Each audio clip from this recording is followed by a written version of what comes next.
5 seconds.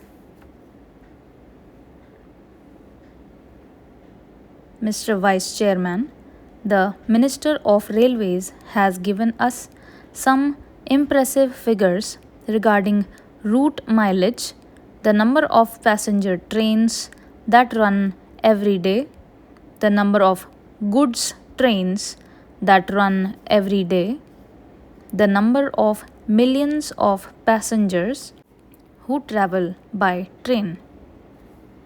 He has tried to compare to them. In view of the vastness of the country, the large number of passenger trains being run, the large number of goods trains being run, and the big route mileage, he has tried to show that the number of accidents that have occurred is not quite alarming. I do not know what his idea was when he tried to compare the number of accidents against this background. Committees have been appointed when serious accidents took place to find out why such and such accident took place. The Shah Nawaz Committee, which was appointed in 1956, gave a very voluminous report. Therein, they had stated the causes of accidents that occurred during the period before, and they had also suggested some preventive measures. The government have again appointed another committee headed by Dr. Kunzru. It is more than 8 months or so. I do not know why an interim report has not been submitted by this committee.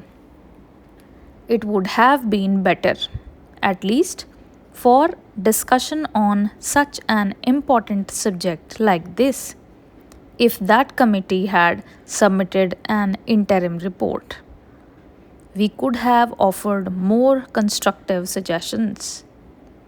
Unfortunately, the committees that are appointed take their own time to submit their reports.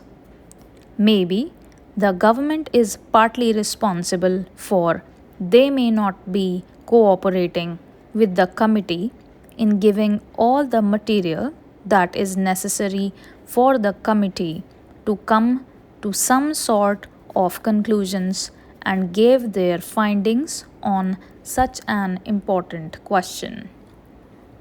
Time and again, we have discussed this question of accidents, and I was really pained to see how the minister tried to minimize the seriousness of the railway accidents. He also quoted in the other house the figures, the number of accidents that are taking place in other countries, particularly America and England.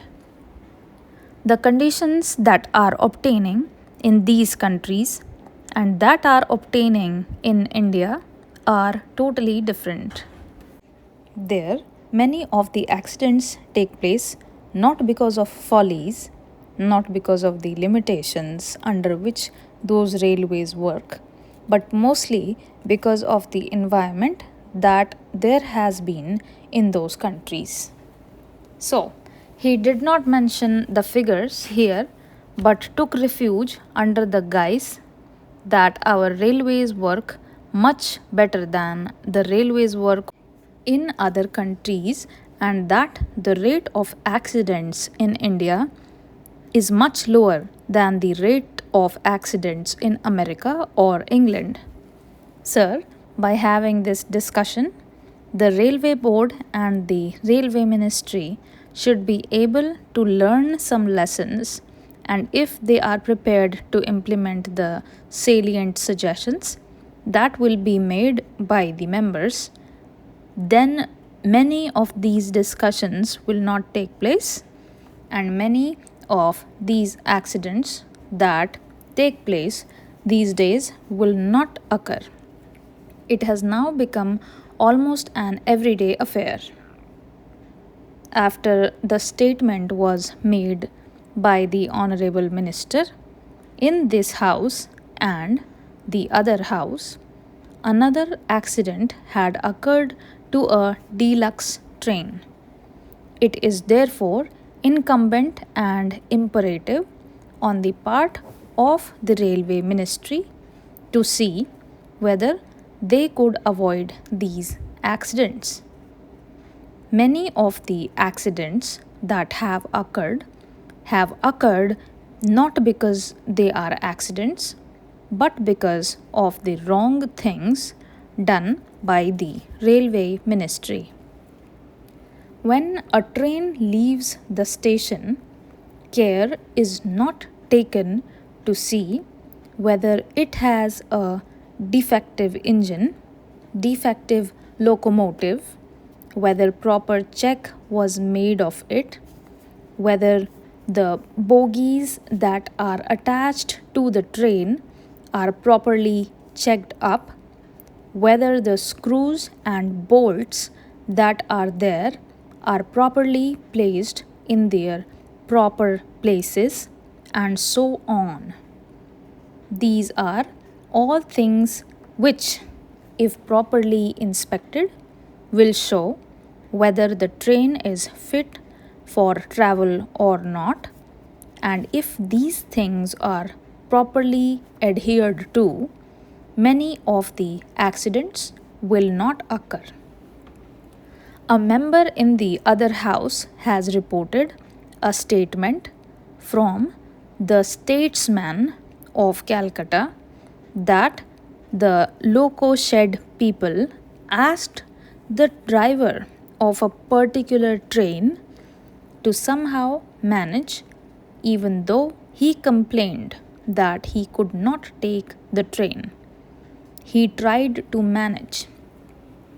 When the train arrived very late, he was said to have been manhandled by the crowd for the late arrival of the train, and he is reported to have stated to the correspondent that in spite of the protest that he made, he was asked to take that locomotive which was very defective.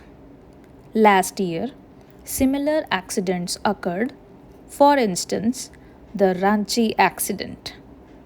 It is also reported that the Enigma driver protested when he was asked to take the train because the engine was defected. But in spite of his protests, he was forced to take that engine and an accident occurred. I am glad that an enquiry commission has been appointed to go into the cause of the accident.